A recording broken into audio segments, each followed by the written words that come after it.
Ashwin Sweets and Snacks Christmas Collection 2025. Order now. All India delivery available. Eternal in the world to come.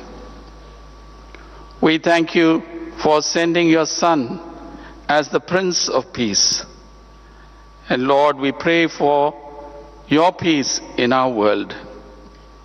This morning we pray particularly for our Honorable Prime Minister, Shri Narendra Modi ji, that you would anoint him afresh with your Holy Spirit. Empower him, Lord. Father, we know that those whom you call, you also equip. And we know, Lord, that you have called him for this important task of leading our great nation.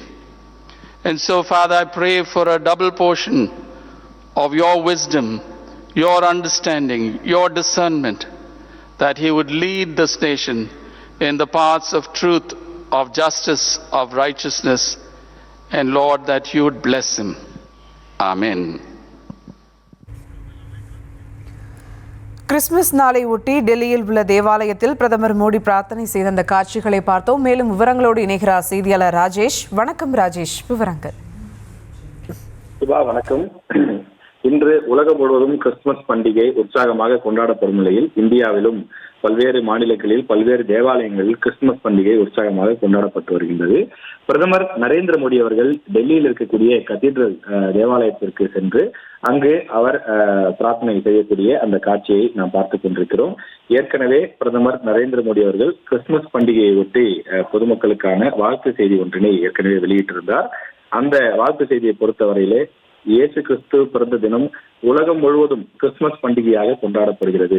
அந்த வகையில் இன்று Christmas பண்டிகை நாடு முழுவதும் கொண்டாடப்படும் நிலையில அனைவருக்கும் அமைதி, இரக்கம், நம்பிக்கை நிறைந்த மகிழ்ச்சியான கிறிஸ்துமஸ் வாழ்த்துக்கள் என்று பிரதமர் நரேந்திர மோடி தெரிவித்திருந்தார். மேலும் இயேசு கிறிஸ்துவினுடைய போதனைகள் நம் சமூகத்தில் நல்லிணக்கத்தை வலுப்படுத்தட்டும் என்றும் அவர் தெரிவித்திருந்தார். இந்த நிலையில தான் அவர் டெல்லியில் இருக்கக்கூடிய கத்தீட்ரல் சர்ச்சுக்கு சென்று அங்கு தொடர்ந்து அவர் பிரார்த்தனைகளை மேற்கொண்டு வருகின்றார். நேற்று இரவு தொடர்ந்து பிரார்த்தனைகள் பலரும் நாடு முழுவதும் பல்வேறு தேவாலயங்களில் செய்தனர். இந்த கிறிஸ்துமஸ் பண்டிகையை ஒட்டி பல தேவாலயங்களிலே சிறப்பு பிரார்த்தனைகளுக்கு ஏற்பாடுகள் செய்யப்பட்டிருந்தது. பல தேவாலயங்களிலே ஆயிரக்கணக்கான லட்சக்கணக்கான மக்கள் கூடி அவர்கள் பிரார்த்தனைகளை மேற்கொண்டார்கள். ஆயிரக்கணக்கான மக்கள் வரக்கூடிய காரணத்தினாலே அதற்கான சிறப்பு ஏற்பாடுகளும் பாதுகாப்பு ஏற்பாடுகளும் செய்யப்பட்டிருந்தது. பிரதமர் நரேந்திர மோடி அவர்களை பொறுத்தவரையிலே ஏற்கனவே கடந்த ஆண்டுகளிலும் கூட கிறிஸ்துமஸ் பண்டிகையின் போது தேவாலயங்களுக்கு சென்று அங்கு வழிபாடு செய்திருந்தார். எனவே அதே போல இந்த ஆண்டும் அவர் கிறிஸ்துமஸ் பண்டிகையை ஒட்டி அங்கு தேவாலயத்திற்கு சென்று வழிபாடு செய்திருக்கின்றார். அமைதி பெருக வேண்டும், வளம் வளர்ச்சி இருக்க வேண்டும் என்ற அடிப்படையிலே இந்த பிரார்த்தனை அமைந்திருப்பதாக தெரிவிக்கப்பட்டுள்ளது. Ashwin Sweets and Snacks Christmas Collection 2025. Order now. All India delivery available.